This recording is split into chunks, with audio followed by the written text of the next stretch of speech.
अस्सलाम वालेकुम। आज एक वीडियो थोड़ी सी सर्कुलेट कर रही है ग्रुप्स में कि सोलर पैनल के ऊपर जो लोड टेस्टिंग होती है उस पर स्पेसिफाइड होता है कि अगर सोलर पैनल की जो स्ट्रक्चरल इंटेग्रिटी है, जिसका मतलब है कि अगर उस पर फ़र्ज़ करें बर्फ़ आ जाती है, पाकिस्तान में तो बर्फ़ नहीं आती, अगर आप सिंध की बात करें या लोअर पंजाब की बात करें,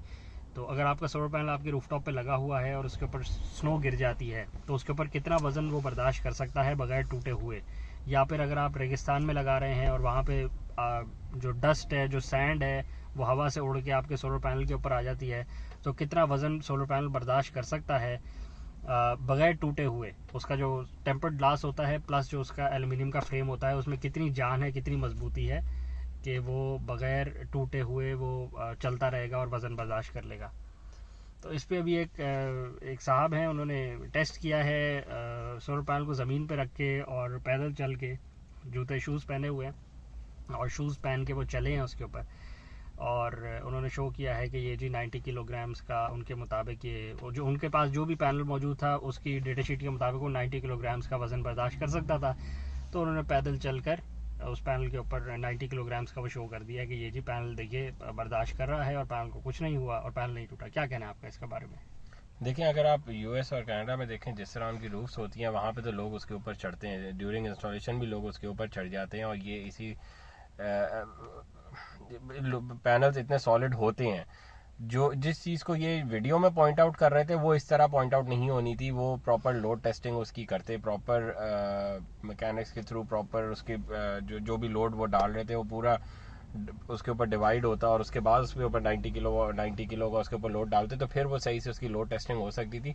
ये वो बेचारे बताना कुछ और चाह रहे थे और उसको चली बात कॉमेडी में चली गई। वो अगर उसको सही से टेस्टिंग करते तो वो उनकी लॉजिक ठीक थी, पर जिस तरह बता रहे थे वो तरीका ठीक नहीं था। लोग इसके ऊपर चढ़ते हैं, लोग सफाई इसके ऊपर खड़े होकर भी कर रहे होते हैं। बहुत सारी इंडस्ट्रियल साइट्स के ऊपर जगहें नहीं होती साफ़ करने की, तो लोग इसके ऊपर खड़े होके भी लोग साफ़ करते हैं, तो उससे ये टूटता नहीं है। ये इस बात में तो कोई शक नहीं है। पर जो कंपनी क्लेम करती है कि इसके ऊपर इतना लोड आप डालेंगे और उसमें टूटेगा नहीं, तो वो प्रॉपर लोड टेस्टिंग होती है, उसकी प्रॉपर मशीन्स होती हैं। आप उसके ऊपर रख के उसको टेस्ट करते हैं, ताकि आप पैदल चल के नहीं उसको टेस्ट करके बोलते देखें जी मैं चला और देखें इसको कुछ नहीं हुआ तो इसका मतलब ये ठीक हुआ है। टेस्टिंग ऐसे नहीं होती। इंजीनियरिंग की टेस्टिंग प्रॉपर टेस्टिंग होती है सॉलिड मैकेनिक्स के थ्रू। दूसरा एक और बात है कि जो ए शेप रूफ होते हैं, जो कि स्लांटेड रूफ होते हैं, पाकिस्तान में कम देखने को आते हैं, दूसरे मुल्कों में ज़्यादा होते हैं जहाँ पे स्नोफॉल हो, तो स्नोफॉल को ए शेप रूफ से गिराने में आसानी होती है। अगर आपकी फ्लैट छत है, जैसे पाकिस्तान में कराची में आप देखें सबकी फ्लैट छत ही होती है मेजॉरिटी, तो उस पर अगर बर्फ़ आ जाए तो फिर वो गिराना बहुत मुश्किल हो जाती है। तो कराची में नहीं होती बर्फ़बारी, इसलिए यहाँ पे ये डिज़ाइन पॉपुलर है। तो अगर आपका ए शेप रूफ है, जो कि मतलब है स्लांटेड रूफ है, तो उसके ऊपर जो सोलर पैनल लगते हैं वो बिल्कुल आपके रूफ के साथ चिपक के लगते हैं। उस पर एल्युमिनियम की रेल्स लगती हैं और रेल्स के साथ आपका जो पैनल होता है वो स्लांटेड पोजीशन में होता है। तो उसमें जो आपके पैनल की एलिवेशन होती है वो भी बहुत थोड़ी होती है, जिसका मतलब है कि वो आपके रूफ से 3 इंच ऊपर होता है सिर्फ, जिसका मतलब है कि 1 उंगली ऊपर होगा। बमुश्किल ही आप हाथ गुजार पाते हैं नीचे। उसकी वजह से आपका जो सोलर पैनल का जो स्ट्रक्चर जिस तरह जुड़ा हुआ होता है आपका पैनल स्ट्रक्चर के साथ, वो बहुत रिजिडली जुड़ा हुआ होता है, जिसका मतलब बहुत मजबूती के साथ चिपका हुआ होता है ऑलमोस्ट। अगर हम उसको कंपेयर करें अपने L2 स्ट्रक्चर के साथ, कि एक बंदा वो L2 स्टैंड लगा रहा है जो ट्रायंगुलर फ्रेम होता है, तो उसमें जो आपका सोलर पैनल है वो हवा में है, उसके 4 एंकर पॉइंट्स है, सिर्फ 4 नट बोल्ट से वो आपके साथ जुड़ा हुआ होगा आपके फ्रेम के साथ। तो जब आप उस पर स्ट्रेस टेस्ट करेंगे तो लोड डिस्ट्रीब्यूट नहीं होगा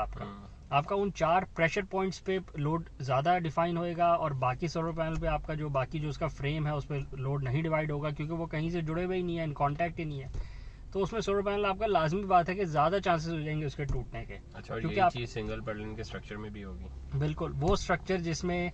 आपका सोलर पैनल बिल्कुल एंड पे पकड़ा हुआ है और बीच में नहीं पकड़ा हुआ, और आप उसके ऊपर चढ़ जाएंगे और बोलेंगे देखें अब 90 किलो इसको यहाँ भी डिफाइन पकड़ लेना चाहिए, वो नहीं करेगा। क्योंकि उस सोलर पैनल के जो पूरा स्क्वायर है, जो पूरा उसका एल्युमिनियम का फ्रेम है, उसके आपने बिल्कुल उसके दोनों एंड्स पे जाके उसको होल्ड किया है और बीच में लोड डाल के बैठ गए हैं, तो वो कैंटिलीवर इफेक्ट आ जाएगा।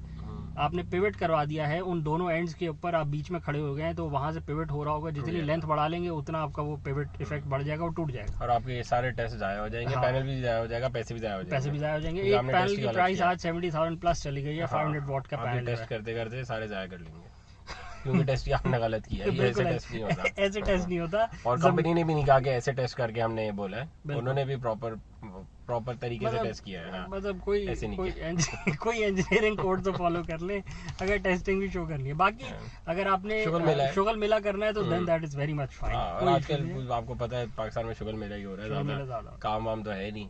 तो सारे फारिग बैठे हैं। बिल्कुल ऐसे। बाकी फिर वो टेस्टिंग वेस्टिंग कर लेते हैं, और वो भी ऐसी टेस्टिंग इस तरह वाली कर लेते हैं जिसमें कॉमेडी थोड़ी ज़्यादा होती है और इंजीनियरिंग एस्पेक्ट का कम ख्याल किया जाता है। तो खैर नॉनदलेस ये वैसे ही है कि आप एक सोलर पैनल को ले लें और उसको आप अपनी छत पे रख लें, और बाहर हो रही हो 45 डिग्रीज़ की हीट, और आप उसको शॉर्ट करके आप उसका करंट मेजर करने की कोशिश करें और बोलें कि स्पेक-शीट कह रही है कि 8 एम्पेयर देने थे और ये दे रहा है 6 एम्पेयर, और आप बोलें कि ये पैनल ठीक नहीं है, तो अगेन आपको इंजीनियरिंग कंस्ट्रेंट्स के अंदर रह के करना है। स्पेसिफिकेशन शीट के ऊपर जो भी चीज़ें मेंशन होती हैं वो कुछ पैरामीटर्स डिफाइन किए हुए होते हैं कुछ स्पेशल कंडीशंस के अंदर। ये लैब कंडीशंस हैं ताकि टेस्टिंग कंडीशन सबके लिए बराबर रहें। अगर आप किसी एक प्रोडक्ट को दूसरी से कंपेयर करें तो आपको फिर बाकी सारी चीज़ें बराबर रखनी पड़ती हैं, जिसका मतलब है कि एम्बिएंट टेम्परेचर अगर 25 डिग्रीज पे मेजर हो रहा है तो 25 डिग्री सब पैनल्स के लिए होगा।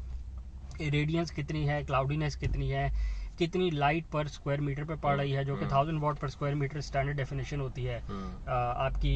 ह्यूमिडिटी कितनी कंडीशंस है, उससे भी थोड़ा सा इफेक्ट पड़ जाता है। और आपका टिल्ट इंक्लिनेशन एंगल क्या है अगेंस्ट द सन, आप 90 डिग्री पे ही हैं, मतलब परपेंडिकुलर हैं, या आप थोड़े से टिल्ट एंगल पे हैं। तो हज़ारों डेफिनेशंस, हज़ारों चीज़ें होती हैं जो वेरिएबल हो सकती हैं। जब भी आप टेस्ट करते हैं किसी भी चीज़ को वेरीफाई करने के लिए, तो आप सारी कंडीशंस सेम रखते हैं according to the specifications of the manufacturer. आप अपनी तरफ से ऐसे नहीं होता कि कहीं आपने ज़मीन पे रख लिया पैनल, कहीं आपने टिल्ट पे लगा लिया पैनल, कहीं आपने सिंगल पर्लिन पे लगा लिया, कहीं डुअल पर्लिन पे लगा लिया, कहीं आपने एल्यूमिनियम की रेल्स पे लगा लिया, तो और कहीं आपने बैलेस्ट वाले पे स्ट्रक्चर पे लगा लिया। तो ऐसे नहीं होता, आपको स्टैंडर्ड कंडीशंस मेंटेन करनी पड़ती है ताकि आपका रिलायबल टेस्ट हो। बाकी अगर शुगर मिला है तो देन एवरीथिंग इज डूएबल। फिर सारे वीडियो को रैप अप करते हैं। यार एक बात मुझे और करनी थी, बहुत सारे क्लाइंट्स की इंक्वायरीज आ रही हैं कि हमारे बिल में एक्स्ट्रा बिलिंग नहीं लग के आ रही है, जो नेपरा का रूल है नेट मीटरिंग में, नेट मीटरिंग वाली, इसको ज़रा तसल्ली करवाएं लोगों को कि तसल्ली करने की बात है या विजिलेंट होने की बात है या एक्स्ट्रा केयर करने की बात है, क्या करें लोग, क्योंकि एक्स्ट्रा लग के नहीं आ रहे लोगों को, और ये पहली दफ़ा हुआ है इनके साथ। अब लोगों ने इन्वेस्टमेंट्स कर ली हैं, बिल्कुल ऐसे। पाकिस्तानी गवर्नमेंट है, नेपरा है, क्या कहती है, क्या करेगी? देखिए तसल्ली तो नहीं रख सकते एज अ कंज्यूमर, या आपके ऊपर लाजिम है बात, रिस्पॉन्सिबिलिटी है एज अ कंज्यूमर कि आप वॉचडॉग बने रहें अपने राइट्स के। जिसका मतलब है कि आपने अगर इस महीने 1000 यूनिट बेचे थे के इलेक्ट्रिक को, और उन्होंने आपके बिल में जो नेट मीटरिंग का बिल था उसमें सिर्फ 300 यूनिट आपसे ख़रीदे हैं, और वो आपको कह रहे हैं कि 700 यूनिट का हिसाब 3 महीने बाद करेंगे जो कि मार्च के एंड में बनेगा, तो आप सिर्फ उनकी बात पे रिलाई नहीं कर सकते कि वो आपको 700 यूनिट का पैसे भी देंगे, क्योंकि वो बिल में लगा के नहीं दे रहे। अगर तो वो बिल में लगा के दे रहे होते कि हमने जी 300 यूनिट आपसे ख़रीदे हैं और जो 700 बकाया आपने एक्स्ट्रा यूनिट हमें बेचे थे वो ये साइड पे हमने अलग कॉलम में लिख दिए हैं और इनको हम जमा करते जा रहे हैं 3 महीने तक, अगर वो लिख ही नहीं रहे उस बिल के अंदर तो फिर वो अभी तो नहीं लिख रहे ना, यही गलत वो कर रहे हैं कि वो मेंशन ही नहीं कर रहे। अगर वो प्रॉपर डेटा को मेंशन नहीं कर रहे तो फिर वो जो बाद में आपको पता है कि घपला भी हो सकता है, वो चीटिंग भी कर सकते हैं, प्लस माइनस भी कर सकते हैं नंबर्स को, क्योंकि ऑलरेडी हमारे रिकॉर्ड तो मानते भी नहीं है, वो अपना ही मानते, अपना ही और अपना भी उन्होंने महीने बाद शो नहीं किया लोगों को बिल्स के अंदर। तो फिर अच्छा, कुछ लोगों को ये भी हुआ है कि जो गए हैं आईबीसी और जाके उन्होंने कंप्लेन करी है, उनको एक और बिल जनरेट करके दिया और उनमें लिखा हुआ आया कैरी फॉरवर्ड हो रहे हैं कि भाई ये देखें ये आपके हमने नहीं भेजे थे, ये असल में इतने खड़े हैं। तो एटलीस्ट अगर नहीं आए लग के तो वो जाके ले लें, ताकि आपके पास भी तो कोई प्रूफ होना है बाद में क्लेम करने को। तीसरे महीने जब उन्होंने कुछ अगर दिया ही नहीं आपको तो फिर तीसरे महीने आप क्या बोलेंगे उन्हें कि भाई तो 2 महीने के रहते हैं आपके। बिल्कुल ऐसे ही है। जैसे जब भी बात डिस्प्यूट में चली जाती है तो फिर नॉर्मल बिलिंग से वो एवरेज बिलिंग पे आ जाते हैं, तो अब देखने में ये आएगा कि वो फिर जो आपसे जो ख़रीद रहे होंगे वो उस पर एवरेज बिलिंग नहीं लगेगी, क्योंकि ज़रूरी नहीं है कि आप हर महीने प्रोड्यूस करके दे रहे हो। आप देखिएगा जब उन्होंने 2 नंबरी करनी हो तो फिर वो कोई ऐसी लॉजिक निकालते हैं कि जी आपका इस महीने जो सिस्टम था उसने प्रोड्यूस नहीं किया था इसीलिए तो हमने कम ख़रीदे थे। तो अब करने का काम यह है कि एज अ कंज्यूमर जब भी आपका जिस महीने में बिल आए और उसमें एक्स्ट्रा यूनिट्स जो आपने सेल किए थे, जो कि उन्होंने ख़रीद तो लिए थे मगर वो बिल में लगाने की जहमत नहीं करी, वो जिस भी वजह से हो कि रूल चेंज हो गया है, but they have to mention it, क्योंकि अगर मेंशन नहीं करेंगे तो बाद में किसके पास रिकॉर्ड है, वही वाली बात, आपका रिकॉर्ड वो मानते नहीं है, अपने रिकॉर्ड में वो डाल नहीं रहे, तो बाद में आप डिस्प्यूट ही करते रहेंगे, बाकी पैसे आपको नहीं मिलेंगे। तो करना ये है हर कस्टमर को कि चला जाए अपने IBC, जिस भी महीने बिल नहीं लग के आ रहा जो एक्स्ट्रा उसमें सेल करे हैं यूनिट्स कंज्यूमर ने कि इलेक्ट्रिक को, तो वो जाके उनको बोले कि भाई मुझे डुप्लीकेट बिल निकाल के दो, उसमें कैरी फॉरवर्ड के यूनिट्स मुझे या लिख के दो, या फिर ये राइटिंग में मैं एप्लीकेशन है आपको दे रहा हूँ, आप मुझे इसकी रिसीविंग तो दे दो कि मैं आपको कंप्लेन कर रहा हूँ कि आपने मेरे एक्स्ट्रा यूनिट्स नहीं लगा के दिए जो कि इस महीने के रफली इतने बनते हैं, ताकि कोई ना कोई प्रूफ आपके पास बाद में भी हो कि अगर आपको कंज्यूमर कोर्ट जाना पड़े, क्या कंज्यूमर कोर्ट करेगी आपके इस मामले में आपको भी पता है, और सिर्फ जमेला ही आपको डालेगा। अच्छा, ये जो रीजन है कि इन्होंने जो क्वार्टरली किया है, इसकी यही वजह है कि जो आईपीपीस के साथ कॉन्ट्रैक्ट्स हैं इनके, नेपरा जो है आईपीपीस को भी क्वार्टरली पेमेंट्स करती है और इन लोगों को भी वो एज आईपीपी ट्रीट करना चाह रही है, तो इसलिए इनको क्वार्टरली किया है कि हम जो हर महीने इनको पेमेंटें दे रहे हैं तो हम क्वार्टरली इनको भी देते हैं। यही वजह कुछ ऐसी ही है, ये तो यही बयान कर रहे हैं। प्लस अगर इन्होंने इतना ही बराबरी रखनी है तो ये आईपीपीस को तो डॉलर्स में पेमेंट करते हैं, उनको तो पीकेआर में नहीं करते ना, तो फिर ये इन कंज्यूमर्स घर वालों को भी पीकेआर में पेमेंट ना करें, डॉलर्स में कर लें, और फिर जब अगर ये करने की कोशिश करेंगे तो फिर डॉलर्स इतने कहाँ से आएंगे, फिर पाकिस्तानी रुपए को बंद कर दें, यूएस डॉलर ही चला लेते हैं फिर यहाँ। मतलब कोई लॉजिक बनती नहीं है कि एक होम ओनर है जिसने अपने घर पे सेल्फ कंजम्पशन के लिए मेजरली अपने सिस्टम लगवाया था, और उसमें से वो कहता था कि क्योंकि ग्रिड मेरे साथ इनेबल्ड है, जुड़ी हुई है, तो मैं ग्रिड को बेनिफिट देके कुछ उससे बेनिफिट उठा लेता हूँ, क्योंकि ग्रिड भी तो चार्ज करती है ना, ग्रिड भी जो एक्स्ट्रा बिजली खरीद रही है वो डंप नहीं कर रही कहीं पे, वो भी कहीं ना कहीं कंज्यूम हो रही है, तो ग्रिड को भी बेनिफिट है, कंज्यूमर को भी बेनिफिट है। अगेन इंसेंटिवाइज करने की बात है कि आप जितना होम ओनर को इंसेंटिवाइज करेंगे सोलर लगवाने का, वो उतना ज़्यादा सेल्फ रिलायंस की तरफ चले जाएगा और ग्रिड पे इंडिपेंडेंस कम कर लेगा। जितना ज़्यादा ग्रिड उसे तंग करेगी बार बार कि पहले सोलर सिस्टम लगवाने के लिए उसको डलवा देगी कि डीएचए से अप्रूवल लाओ, स्ट्रक्चर की अप्रूवल लाओ, लोड सैंक्शन आपका इतना होना चाहिए, उसके बाद नेट मीटरिंग के लिए 3 महीने लगेंगे, नेट मीटरिंग का जो मीटर रिप्लेसमेंट चार्जेस हैं वो इतने ज़्यादा बढ़ा देंगे, उसके बाद नेट मीटर की रिप्लेसमेंट जो कॉस्ट जो प्रोसेस है वो 4 महीने तक 5 महीने तक डिले कर देंगे। उसके बाद जब आपका अल्लाह अल्लाह करके सिस्टम लग जाएगा तो अब ये नया रूल ले आएंगे कि आपका जो मीटर की जो आपकी बिलिंग है वो 3 महीने बाद अब हम करेंगे, आपको जो हम बेचते हैं वो हर महीने कर लेते हैं, बट आपसे जो हम खरीदते हैं वो 3 महीने बाद करेंगे। तो नाइंसाफ़ी है, और क्या कह सकते हैं, नाइंसाफ़ी है, और लेवल प्लेइंग फील्ड आप ना रखें तो लोग और मायूस हो जाएंगे। तो क्या कह सकते हैं इसके बारे में। अब हम एज ए कंज्यूमर आप कुछ कर नहीं सकते, आप ये कर सकते हैं कि आप वॉचफुल रहें, जो आपका राइट है आप उसको प्रोटेक्ट करवा के रखें, हर महीने उनके पीछे लगे रहें कि भाई आपने हमसे इतने यूनिट ख़रीदे हैं, आपने हमें पैसे देने हैं, बाकी वो देंगे। इतना खुलेआम तो वो भी नहीं कर सकते कि सबका गायब कर लें, क्योंकि उन्होंने भी पैसे तो देने हैं ना, उन्होंने आपके साथ वो किया हुआ है, नेट मीटर लगा के दिया है, बाई डायरेक्शनल मीटर आपको लगा के दिया है। बाकी इन द लॉन्ग रन यही होता है कि जो नेट मीटरिंग का बेनिफिट है वो कम होता है। हमने बार बार रिपीटेडली ये कहा है, बहुत अरसे से कह रहे हैं कि शुरू में ग्रिड को ज़्यादा ज़रूरत होती है, जब ग्रिड की डिपेंडेंस कम हो जाती है